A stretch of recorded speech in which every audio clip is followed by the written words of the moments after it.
ایک رات جب بہت کوششوں کے بعد بھی سلطان محمود غزنوی سو نہ سکا تو اپنے غلاموں سے کہنے لگا کہ لگتا ہے آج کسی مظلوم پر ظلم ہوا ہے، تم گلیوں میں پھیل جاؤ اور اگر کوئی شکایت کرنے والا شخص ملے تو اس کو میرے پاس لے کر آئیں۔ تھوڑی دیر کے بعد سب واپس آئے اور کہا، سلطان، ہمیں کوئی شکایت کرنے والا نہیں ملا، آپ سکون سے سو جائے۔ جب سلطان دوبارہ نہ سو سکا تو سلطان نے اپنا بھیس بدلا اور محل سے باہر نکل گیا۔ محل کے پیچھے اسے کسی کے رونے کی آواز آئی۔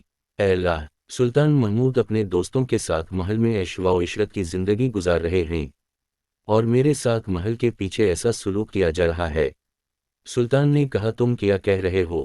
میں سلطان محمود ہوں اور تمہاری فریاد کے لیے آیا ہوں، بتاؤ تمہیں کیا ہوا ہے؟ سلطان، تمہارے گھر کا ایک شخص جس کا نام مجھے نہیں آتا، وہ ہر رات میرے گھر آتا ہے اور میری بیوی کو اذیت دیتا ہے۔ اب وہ کہاں ہے؟ شاید اب یہاں سے چلا گیا۔ سلطان محمود نے کہا، اگر وہ دوبارہ آئیں تو مجھے جلدی بتا دینا۔ پھر سلطان نے شکایت کرنے والے کو محل کے دربانوں سے پہچان کروائی اور کہا کہ جب بھی یہ شخص دربار میں آئے تو اس شخص کو جلدی سے میرے پاس لے کر آئیں، اگر میں نماز کی حالت میں بھی ہوں تو فکر نہ کرو۔ اگلی رات وہی شخص سلطان کے پاس آیا اور اس نے کہا کہ سلطان محترم، وہ ظالم شخص اب میرے گھر میں ہے۔ اسی وقت سلطان نے تلوار ہاتھ میں لی، اس شخص کے گھر کی طرف چل پڑا۔ جب سلطان محمود اس کے گھر کے قریب پہنچا تو اس سے کہا کہ گھر کے سارے چراغ بجھا دو۔ پھر اندھیری میں گھر میں گھس کر اس ظالم کا سر جسم سے جدا کر دیا۔ پھر سلطان نے حکم دیا کہ چراغ جلاؤ۔ سلطان محمود نے اس ظالم شخص کو دیکھ کر اپنا سر سجدہ میں رکھ دیا۔ پھر سلطان نے گھر کے مالک سے کہا، گھر میں کھانے کے لیے کچھ ہے تو لاؤ، مجھے بہت بھوک لگی ہے۔ غریب نے کہا، آپ جیسا سلطان غریبوں کے گھر کا کھانا کھائے گا؟ سلطان محمود نے کہا، جو کچھ ہے لے آؤ۔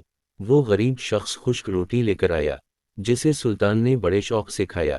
اس شخص نے سلطان سے پوچھا، چراغ بجھانے، سجدے میں جانے اور کھانا مانگنے کے پیچھے کیا کہانی ہے؟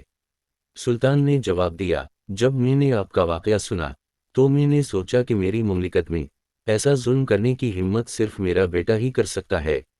اس بات کو یقینی بنانے کے لیے چراغ بجھائے۔ باپ کی مہربانی شفقت میرے انصاف کی راہ میں حائل نہ ہو۔ چراغ جلانے پر جب میں نے دیکھا کہ یہ میرا بیٹا نہیں ہے تو میں نے شکر ادا کرتے ہوئے اللہ پاک کی بارگاہ میں جھک گیا۔ جب مجھے تمہاری مصیبت کا پتہ چلا تو میں نے اللہ پاک کی قسم کھا کر کہا کہ جب تک انصاف نہیں ہو جاتا مجھ پر کھانا حرام ہے۔